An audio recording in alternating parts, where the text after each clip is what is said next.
او دا عظیم ورځ ده چې موږ خلقو دا مشهور شي د حسن حسین د موږ نوم ایښی دی چې دا د حسن حسین میاشت ده. دا صرف د حسین رضی الله تعالی عنه د وجه نه دا فضیلت نه دی میلاوه دا بلکې دې نه مخکې دا ورځ دا محترمه وه او عاشوره نوم دې له دغه وجه نه ایښی شوی دی چې الله تبارک وتعالی په دې ورځې باندې ډېر واقعات چې کوم د دنیا کې هغه څرګند کړي وو د هغې د وجې دې له چې کوم د عاشوره نوم کېښودلی شو. دا ابن آدم تاریخ ته شوره شوی دی غټ غټ واقعات په دغه ورځې باندې هغه شوي دي. په هغې واقعاتو کې یو واقع د آدم علیه السلام توبه ده چې کله جنت نه ووښکلی شو او بیا یې توبه ووښکله الله ورته کلمات واچول زړه کې ربنا ظلمنا انفسنا وان لم تغفر لنا وترحمنا لنكونن من الخاسرین. توبه یې ووښکله الله توبه قبول کړله. دا توبې قبولېدو ورځ دا دغه محرم د میاشتې 10 تاریخ و عاشورې ورځ وه. نوح علیه السلام زمانه کې پورا دنیا باندې طوفان راغی او اوبو اسمان نه اوبه ورېدل شروع شول ځمکې نه بار ته ښکاره کېدل شروع شول هر طرف ته اوبه یې اوبه وي. نو بیا چې کله دا طوفان تم شو سیلاب نه چې کوم د خلقو ته نجات میلاو شو او د نوح علیه السلام کشته جودي غر باندې ودرېده غر څرګند شو. په هغه ټایم کې دا تاریخ چې و دا هم دغه د محرم د میاشتې 10 تاریخ او د عاشورې ورځ وه. موسی علیه السلام قوم لا نجات او بني اسرائیل لا نجات او فرعون دا قوم لا عذاب او هغه غرقېدل دا په دغه ورځې باندې چې حدیث کې بیان شلو دا د دغه ورځې واقع ده او دا دغه ورځې سره هغه تعلق ساتي.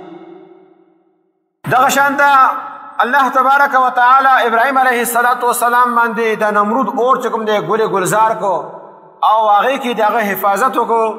دا ورځ هم دغه د محرم د میاشتې 10 تاریخ د عاشورې ورځ وه. حضرت سلیمان علیه السلام له الله تبارک وتعالی په جناتو باندې په هواګانو باندې په هر څه باندې بادشاهت ورکو او پوره دنیا باندې بادشاهت ورکو. 100 کسان دنیا کې داسې تېر شوي دي چې هغو الله تبارک وتعالی پوره دنیا باندې بادشاهت ورکړی. 2 کافر 2 مسلمانان دي. په هغه مسلمانانو کې یو سلیمان علیه السلام دی چې هغه الله تبارک وتعالی پوره د دنیا بادشاهت ورکړی. صرف انسانانو باندې نه پیریانو باندې هم د هغه حکومت چلېده مرغو باندې هم چلېده په ځناورو باندې هم چلېده او دې سره سره د هغه بادشاهت په هواګانو باندې هم هوا باندې هم د هغه حکم چلېده. دا بادشاهت چې الله هغه له وکړو دا د محرم د میاشتې 10 تاریخ و.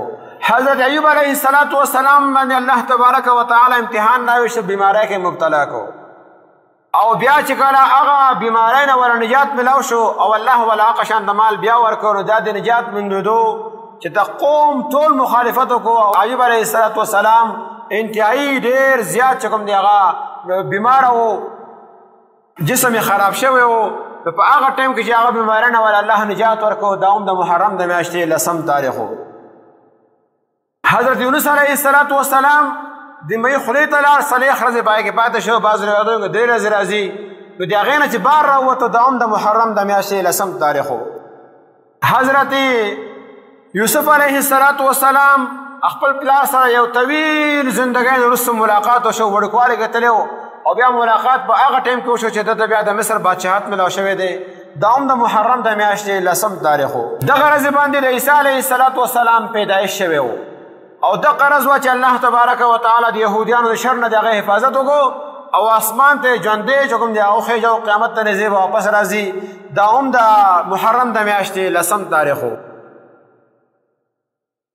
په دغه ورځ باندې الله تبارک وتعالی اسمان او ځمکه قلم او دا آدم علیه السلام پیدایش دا چې شوي دي دا هم د دغه ورځ سره تعلق ساتي او په دغه ورځ باندې دا شوي دي. قیامت چې کله قایمیږي هغه به هم د محرم د میاشتې 10 تاریخي عاشوره ورځ ووي. دا هم اسلام سره تعلق ساتي اسلامي مسایلو سره تعلق ساتي.